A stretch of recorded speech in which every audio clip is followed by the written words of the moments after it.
हर हर महादेव दोस्तों, आप सुन रहे थे मेरे साथ मनमर्जियां भाग 43।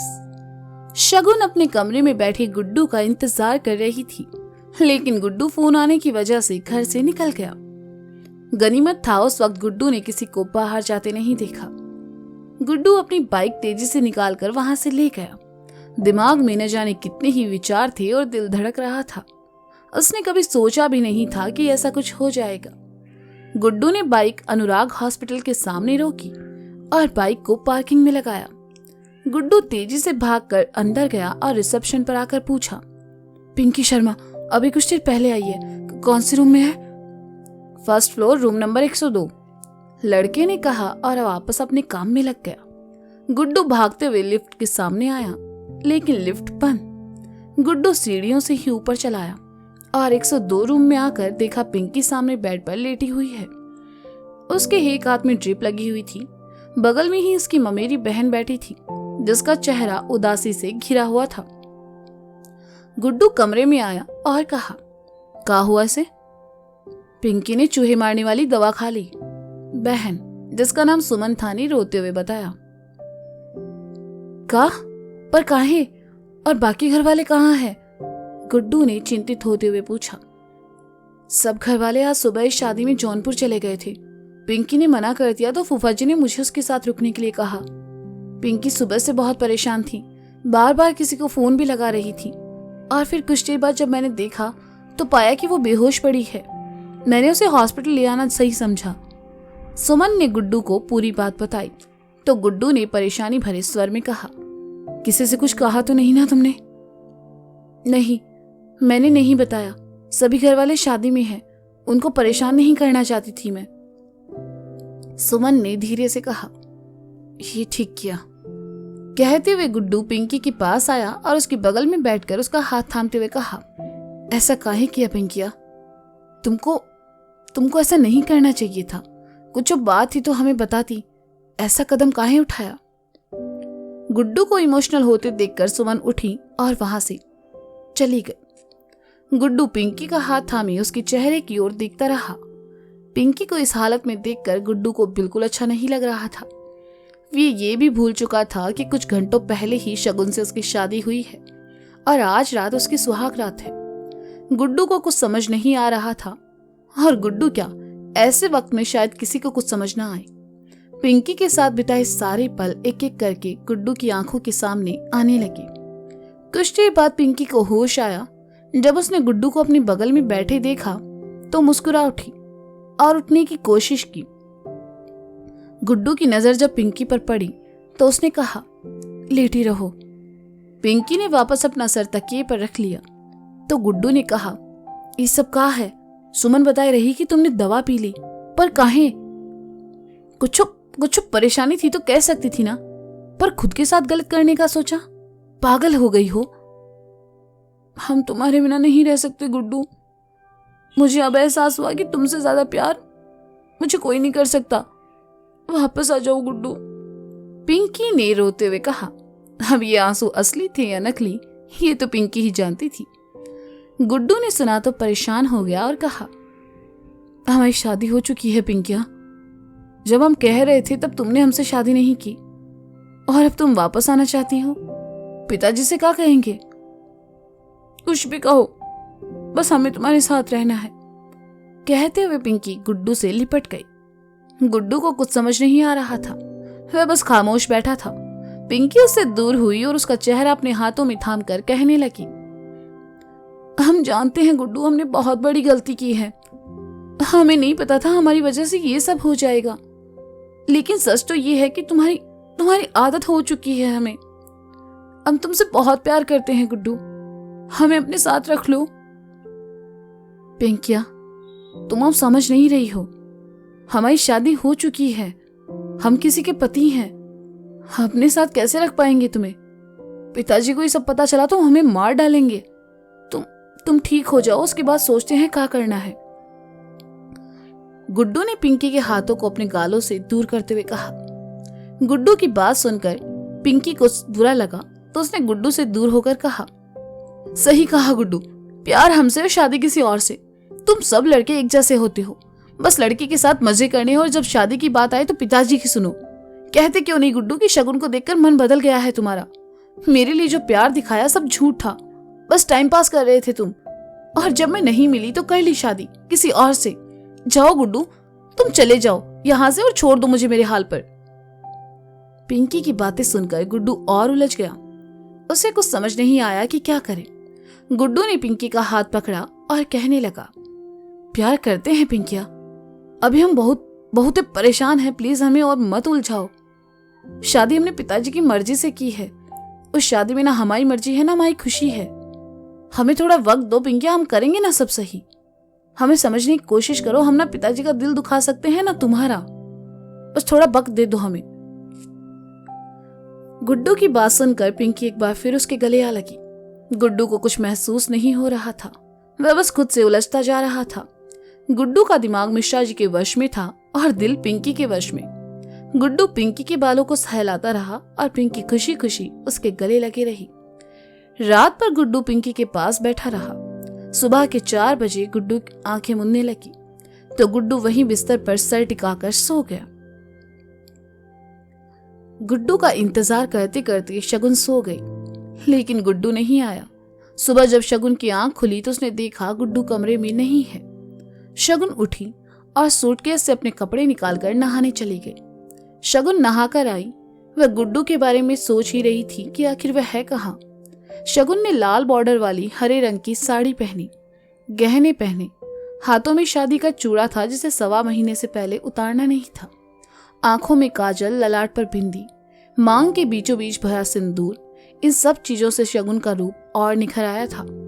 शगुन ने बालों की चोटी बनाई और सर पर पल्लू लेकर जैसे ही जाने लगी, उसकी नजर बिस्तर पर सजे फूलों पर चली गई जो कि अब मुरझा चुके थे। शगुन कमरे से बाहर चली आई और फिर नीचे आ गई। मिश्रा जी उठ चुके थे और दातुन कर रहे थे। शगुन ने आकर उनके पैर छुए तो मिश्रा जी ने कहा, खुश रहो बिटिया, गुड्डू उठ गवा। मतलब इन्हें भी नहीं पता गुड्डू जी रात में यहाँ नहीं थे। शगुन ने मन ही मन सोचा और फिर धीरे से कहा, जी वो सो रहे हैं। मिश्रा जी ने कहा तो शगुन किचन की ओर चली गई। घर में सबसे पहले लाजो ही उठती थी, इसलिए जब शगुन किचन में आई तो लाजो चाय बना रही थी। शगुन को देखते ही उसके पास आई और कहा, बहुत ही सुंदर लग रही हो भाभी, इट्ठो काला टीका लगाए लो ताकि किसी की नजर ना लगे। लाजो की बात सुनकर शगुन मुस्कुरा दी और चाय की ओर देखते हुए कहा, मैं बना देती हूँ। अरे नाना भाभी, अभी तो आपके हाथों की मेहंदी बिना उतरी है, हमारे होते आप काहे काम करेंगी। लाजो ने शगुन को रोकते हुए कहा। तो फिर मैं क्या करूं? शगुन ने मासूमियत से कहा। लाजो मुस्कुराई और कहा, आप जाकर गुड्डू भैया संग बैठो, अभी नई नई शादी है, बतियाओ बैठकर, काम तो जिंदगी भर करना है नहीं। शगुन कैसे बताती कि जिस गुड्डू के बारे में सब पूछ रहे हैं उसे उसने कल रात से देखा तक नहीं है। शगुन ने लाजो से कुछ नहीं कहा और वापस ऊपर चली आई। सुबह गुड्डू की आंख खुली तो उसे याद आया कि घर में मेहमान है और अगर वो कहीं नहीं दिखा तो पिताजी हंगामा न कर दे। गुड्डू पिंकी को सब ठीक करने का वादा करके वहां से घर चला आया। गुड्डू जैसे ही घर में दाखिल हुआ, मिश्राइन की नजर उस पर पड़ी और उन्होंने कहा, सवेरे सवेरे बाहर से कहां से आ रहे हो गुड्डू? गुड्डू उलझन में पड़ गया और कहा, किसी काम से गए थे। अच्छा ठीक है, अंदर चलो और चलकर नहाई लो, पूजा के लिए मंदिर जाना है, मिश्राइन ने कहा और वहां से चली गई। गुड्डू अंदर आया, हाथ मुंह धोया और सीढ़ियों की ओर बढ़ गया। मन ही मन घबरा भी रहा था कि शगुन को क्या कहेगा। सच उसे बता नहीं सकता और झूठ कब तक कहेगा। धड़कते दिल के साथ गुड्डू ऊपर आया। नजर खुद के कमरे के दरवाजे की ओर चली गई जो कि बंद था। गुड्डू ने 3-4 लंबी लंबी सांसें ली और आगे बढ़ गया। उसने दरवाजा खटखटाया। अगले ही पल शगुन ने दरवाजा खोला। गुड्डू को सामने देखकर खुश भी थी और परेशान भी कि आखिर गुड्डू अब तक था कहाँ। गुड्डू ने कुछ नहीं कहा और कमरे में आ गया। शगुन भी अंदर आई और धीरे से कहा, आप कल रात घर में नहीं थे? गुड्डू का दिल धड़क उठा। जिसका डर था शगुन ने वही सवाल किया। उससे पूछ लिया। उसने बिना पलटे ही कहा, हाँ वो किसी काम से बाहर गए थे। शगुन ने आगे कुछ नहीं कहा। हम नहाने जा रहे हैं, कहते हुए गुड्डू ने तौलिया उठाया और बाथरूम में घुस गया। शगुन को गुड्डू कुछ बदला बदला नजर आ रहा था।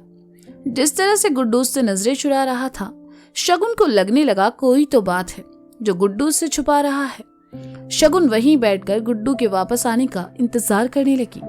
कुछ देर बाद वेदी आई और कहा, भाभी आपको अम्मा ने नीचे बुलाया है। शगुन वेदी के साथ नीचे चली आई। गुड्डू नहाकर आया, देखा कमरे में शगुन नहीं है तो चैन की सांस ली और टेबल पर रखे अपने कपड़ों में से पैंट शर्ट उठाकर पहन लिया। इत्तेफाक से आज गुड्डू ने गहरे लाल रंग की शर्ट पहनी थी जो कि शगुन की साड़ी से मैच हो रही थी। गुड्डू ने बाल बनाए, परफ्यूम लगाया, जूते पहने, घड़ी पहनने के लिए जैसे ही हाथ उठाया, उंगलियों में पड़ी सोने की अंगूठी पर गुड्डू की नजर चली गई जो शगुन ने सगाई में उसे पहनाई थी और दूसरी शादी में उसके पापा ने। गुड्डू ने उसे निकालने की कोशिश की लेकिन वह गुड्डू की उंगली में फिट हो चुकी थी। गुड्डू ने घड़ी वापस रख दी और रुद्राक्ष वाला ब्रेसलेट पहन लिया। क्लीन शेव अब थोड़ी सेट हो चुकी थी। गुड्डू अपने बालों में हाथ घुमाते हुए कहने लगा, क्लीन शेव इतनी बुरी भी नहीं लगती है। गुड्डू कमरे से बाहर चला आया। जैसे ही नीचे जाने लगा, अपनी बालकनी में खड़े सोनू भैया ने आवाज दी, अरे गुड्डू इधर आओ। गुड्डू बालकनी की ओर चला आया तो सोनू भैया ने पूछा, कैसा रहा सब? का? गुड्डू ने अनजान बनते हुए कहा, अरे वही मतलब कैसा रहा? अबे समझ जाओ यार। सोनू भैया खुलकर बोल नहीं पा रहे थे क्योंकि आसपास लोग खड़े थे। गुड्डू समझ चुका था लेकिन फिर भी अनजान बनते हुए कहा, का समझे? अबे स्वागरात मनाई कि नहीं? सोनू ने दबी आवाज में पूछा। सोनू भैया पिताजी बुला रहे हैं नीचे, हम मिलते हैं बाद में, कहकर गुड्डू सोनू के सवाल से बचकर भाग गया। बड़बड़ाते हुए गुड्डू नीचे उतरा और मिश्रा जी से जा टकराया। कहा, बेटा इतनी जल्दी में कहाँ जा रहे हो कि तुम्हें तुम्हारे बाप भी नजर नहीं आ रहे? मिश्रा जी ने कहा। सॉरी, गुड्डू ने कहा। सॉरी का सॉरी, जाओ आंगन में, तुम्हारी अम्मा बुला रही हैं तुम्हें, मिश्रा जी ने कहा और ऊपर की ओर चले गए। गुड्डू आंगन में आया जहां घर वालों के साथ शगुन पहले से मौजूद थी। मिश्राइन ने गुड्डू को शगुन के बगल में आकर बैठने का इशारा किया। गुड्डू आकर बैठा। शादी के बाद की कोई रस्म थी जिसे गुड्डू और शगुन दोनों साथ निभा रहे थे। एक बड़े से थाल में 7 अनाजों से बनी खिचड़ी आई जिस पर घी और शक्कर डाली हुई थी। खुशबू भी काफी अच्छी आ रही थी।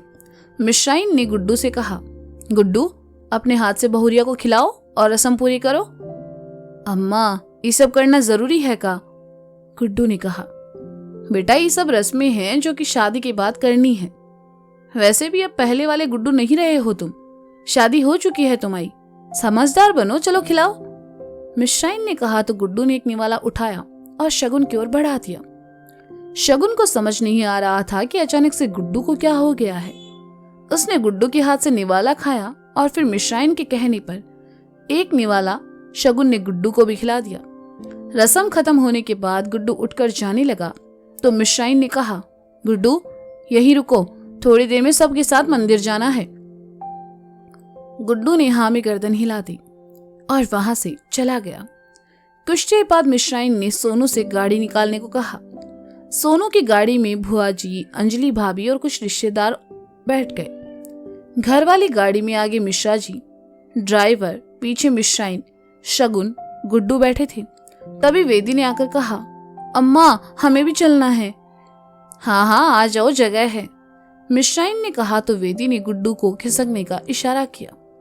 गुड्डू ने देखा उसके बगल में शगुन है, खिसकेगा तो टच होगा, इसलिए कहा, उधर अम्मा की तरफ बैठो ना। नहीं, हमें खिड़की वाली तरफ बैठने दो, हमें उल्टी आती है, मिश्राइन ने कहा तो गुड्डू को मजबूरन शगुन की ओर खिसकना पड़ा। वेदी भी अंदर आ बैठी और दोनों गाड़ियां रवाना हुई। सभी जेके मंदिर पहुंचे। शगुन इस मंदिर में पहले भी आ चुकी थी, उसे ये जगह बहुत पसंद थी। मंदिर में आकर मिश्राइन ने पंडित जी से कहकर गुड्डू और शगुन के लिए पूजा करवाई। बाकी सब घर वाले मंदिर की खूबसूरती देखने लगे। पूजा खत्म होने के बाद गुड्डू आकर उन्हीं सीढ़ियों पर बैठ गया जहां पिछली बार बैठा था। उसका दिमाग काम नहीं कर रहा था। शगुन से कब तक नजरें चुराएगा? एक ना एक दिन तो पिंकी का सच सामने आना ही है। गुड्डू सोच में बैठा हुआ था कि शगुन आई और कहा, क्या मैं यहाँ बैठ सकती हूँ? बैठो, गुड्डू ने सामने देखते हुए कहा, जबकि वह नहीं चाहता था शगुन वहां बैठे। शगुन कुछ दूरी बनाकर बैठ गई और कहा, सब ठीक है ना? का मतलब? गुड्डू ने शगुन की तरफ देखकर पूछा। आप सुबह से परेशान दिखाई दे रहे हैं, इसलिए पूछा, सब ठीक है ना? शगुन ने सहजता से कहा।